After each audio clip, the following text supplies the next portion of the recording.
This is a story about a dude named Lane. He moved to the mainland and bought one place to stay. And then one day he went try to rent them out. And then he became one real investor man. Hey guys, it's Lane with the Simple Passive Casual podcast. Please go to the website and get signed up.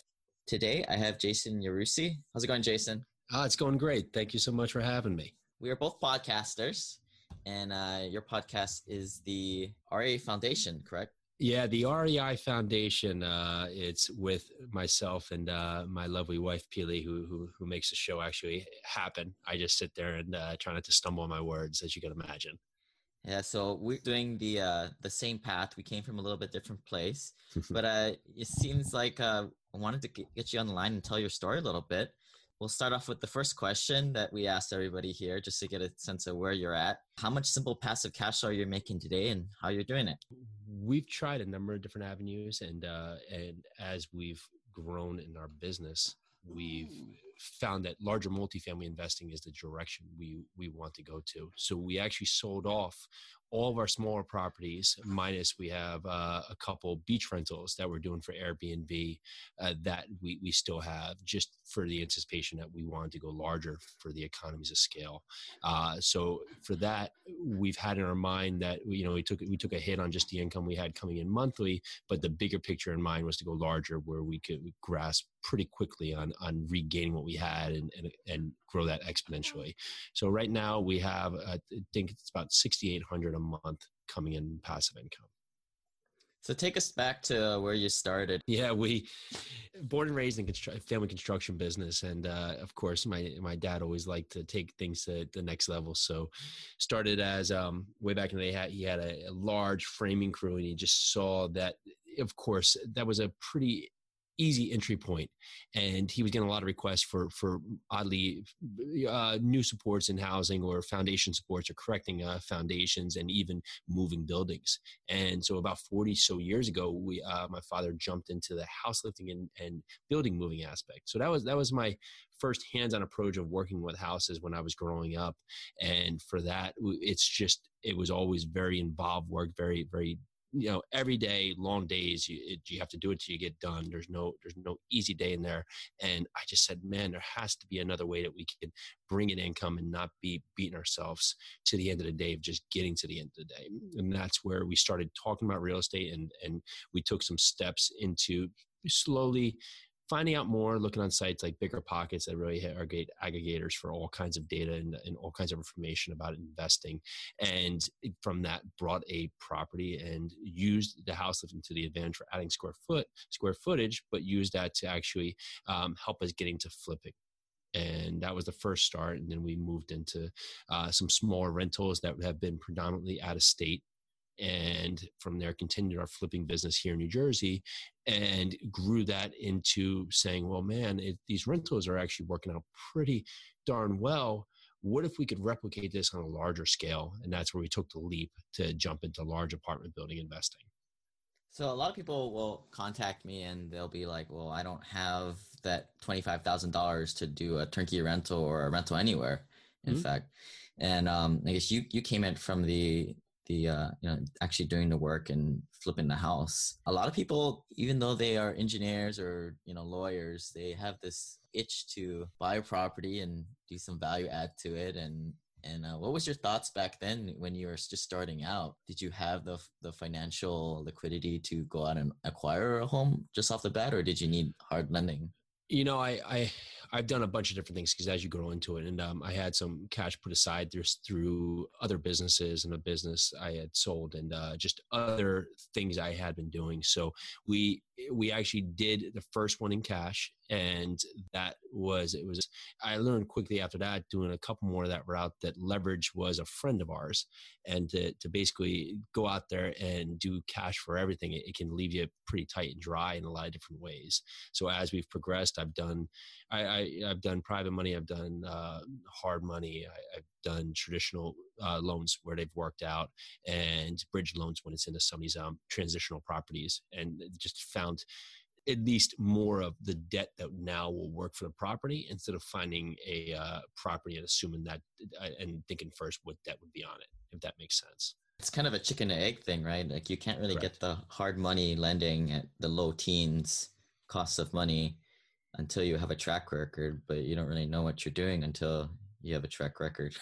Yeah, and that's well said, of course. And there's ways that you can combat that. And I was lucky enough to have the experience on my side with my family members for the construction business, and that gave us a leg up. But there's so many partners out there, and I've partnered with great people moving into larger apartment buildings. And people have said it better than I, but you generally have a couple things you can bring to the mix. You can either bring your knowledge, you can bring your time, you can bring your money, or you can bring your credit, and you can bring all these things to your partnership where maybe you don't have the money, but you have all the time in the world, or you've learned all the knowledge that you can attribute to a project, and you team up with someone who maybe has no time at all, but has a ton of cash sitting aside that wants to get into a project. So it may sound daunting, but there's a lot of people out there that want to do this that are just missing one of those elements, and you could be that fit to it just to make something go forward. Right, yeah, because I see a lot of these guys with this huge stockpile in their 401k, and they can just change into a solo 401k, and then, like you're saying, just go and grab someone who's done it a couple times and bring them on as a partner and give up part of the deal. Correct. And they'd be happy to have you, because if they may be so busy doing their flips, if they're in their business every day, where they're not able to generate those leads. So if you're able to get out there and find leads for them and bring them the leads, and maybe you can combo just by you providing leads and them having the resources. It was a good path for you moving forward. Like you said, you had the experience, and then you had the liquidity saved up so that you didn't really have to get lending right off the bat. So yeah, and so again, like one way to do it. And I look back and like, man, I put a lot of cash out there and just had sitting out in this project. And okay, cool. I just took the step, and I just failed forward quick. And if I look back, I would have done it differently, because I could have possibly done other projects during that time along with this project if I didn't have so much capital tied into it. So does that lead into the worst life / business moment? I mean, you're always having them, right? If you're not in, you don't have to take, uneducated risks, but you're going to take business risks. And for that, man, there's some good ones. I most recently we bought a house. It was a hoarder house, and it was so dense inside and so many things. He had Christmas lights running the lights from upstairs all the way down. It was a block structure. That was probably the only reason it hadn't burned down. And I was assuming one room that was off in the distance was actually a full bathroom on the first floor. And I got up into the house, and when we got it all together, I missed completely that there was no bathroom on that floor. And that added to my rental budget, which was already pretty substantial for the CapEx on the house to just jump into there. So that's most recent, which goes on. And you just have to look at these moments and say they're learning experiences and just push through it.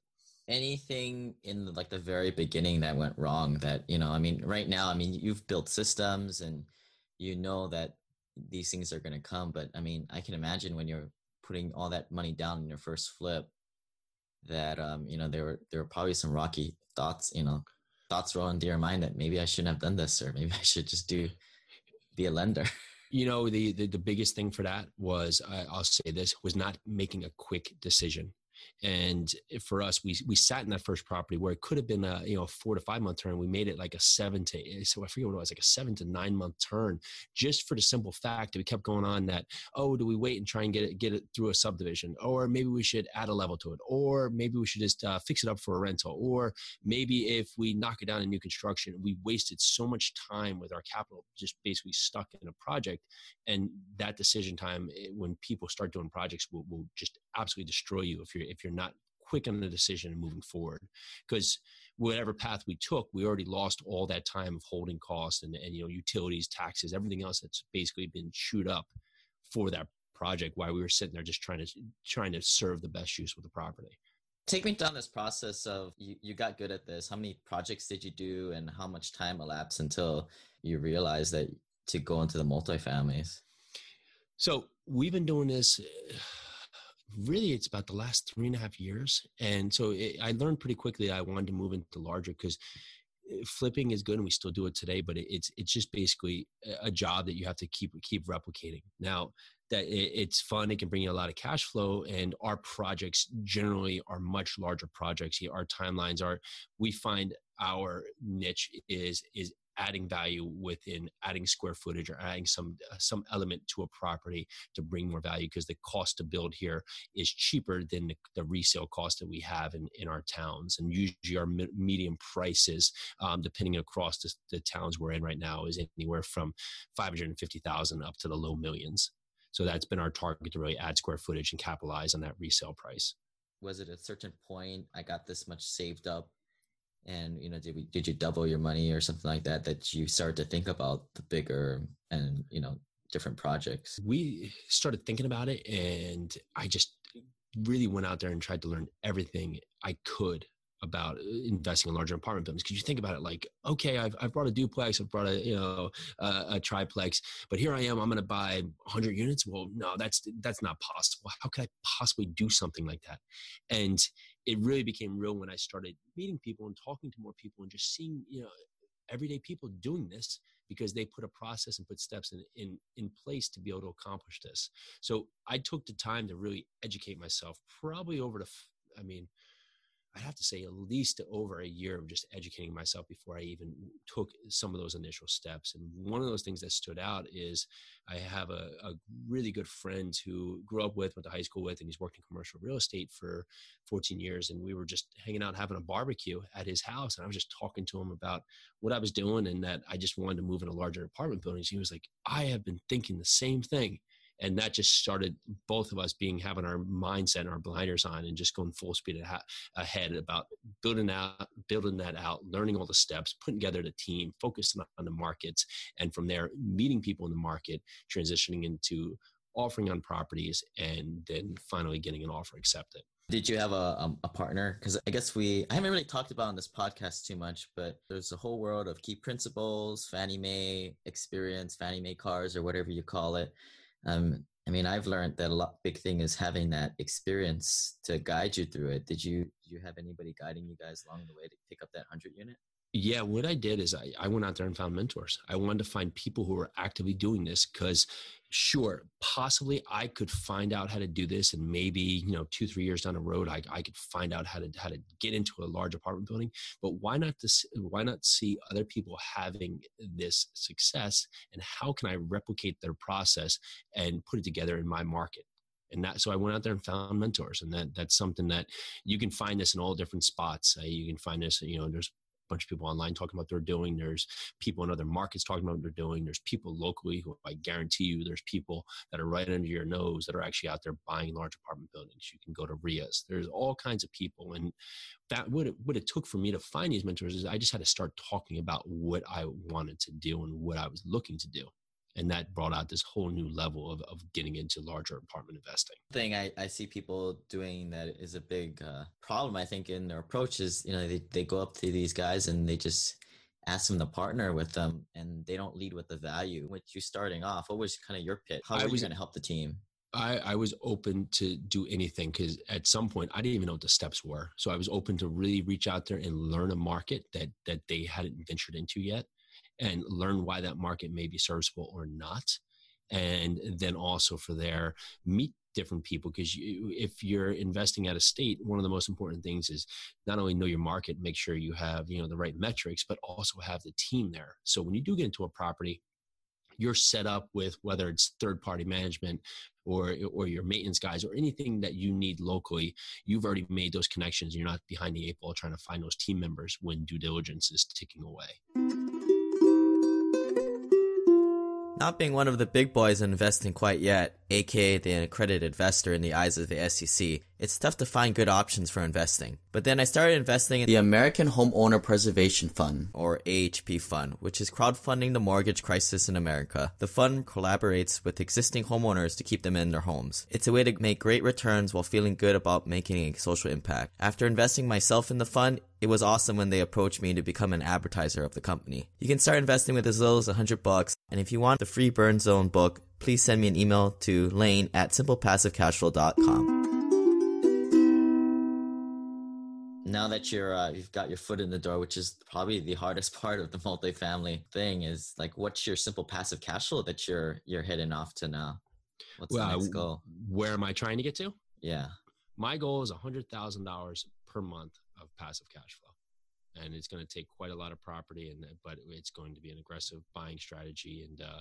But for that, we are going to be patient. So I want to buy, but I'm not going to go outside my numbers. And that's one of the most important things that we go for here, because we syndicate on our deals, meaning we pool resources from other investors to be able to buy larger apartment buildings and really just all capitalize on the economies of scale.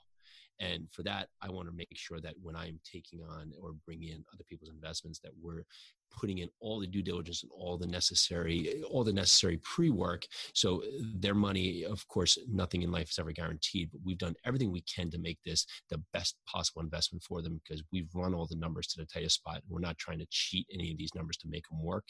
And when we're looking at numbers from sellers, we're looking at their actual numbers. We don't care what the pro forma numbers are say. We don't care about what they possibly could do. We don't care about what rent capture could be accomplished. We want to know how are they operating the property, and that's how we offer those properties. Right. You buy off actuals. Correct. And you buy with the value add component. The $100,000 there a month. What does $100,000 get you that $50,000 a month doesn't? You know what? I put that number out there, and ideally, I'm sure I had 50,000. I'd be happy with that. But you put a number out there, and it's something where I'm going to chip away at it, and it's a larger number. And for this, the immediate goal right here is to get to 500 units. Something that you recently thought about burning your cash on for time savings or improvement of quality of life.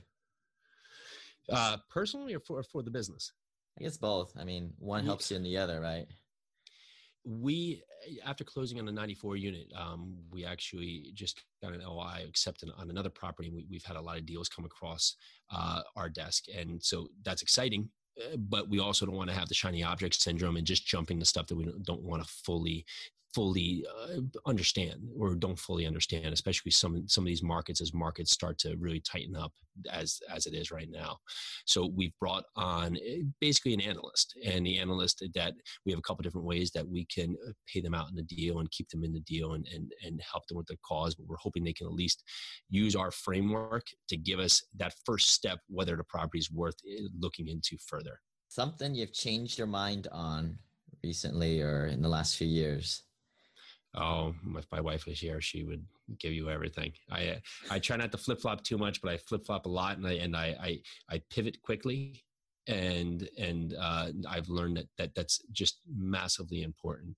You have to try and keep your focus, but if the focus is maybe offset, I think quickly to where we're marketing for our single family homes right now. It's gotten very aggressive in that area. So I can either, just because it's worked prior, just put my head down and just fight forward in there, or just completely pivot to a different area. That time that you waste thinking about other options really can kill you. Tony Robbins identifies two large concepts that we're continually struggling to gain perfection at.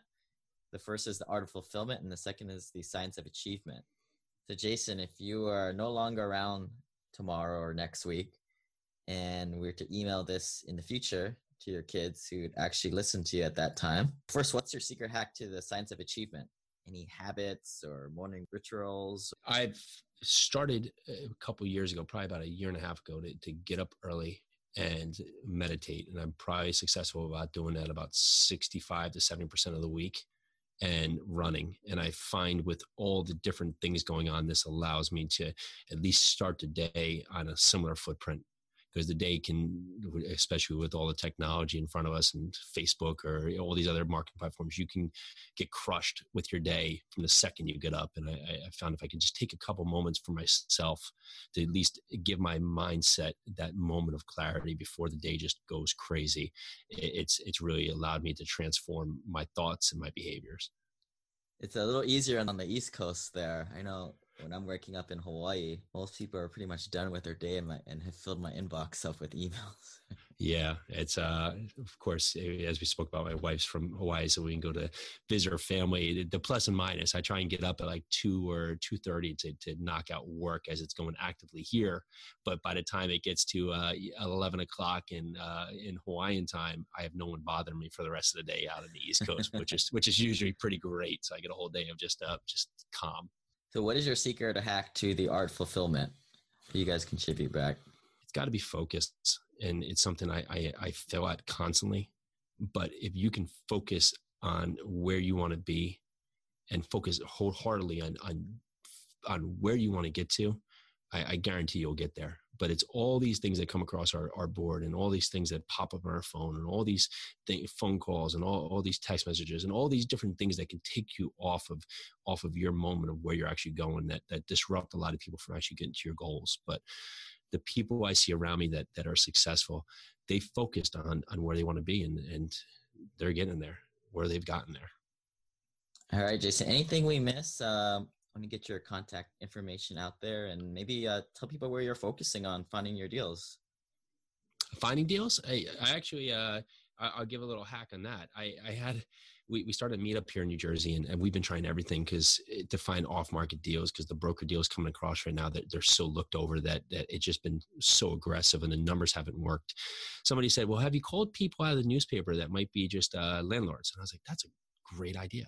So I actually looked for classifieds in one of the markets that we look in, and found an address. I called this guy, and I called the guy up and said, hey, Mr. Owner, I see you're looking to rent this apartment. I'm not currently interested in renting, but I just wanted to see if you had ever thought about selling. He's like, yep. I was like, you have? Wow. That actually worked. So I've been actually negotiating with the guy back and forth. He has 23 units, 2 different buildings in 11 and 12, over text message for the last 2.5 weeks on a deal that I found off a classified ad. And those are the best guys to buy from, right? Because those are the guys who have the under market rents, and they meticulously take care of every single part of the property just so you can buy it. That's correct.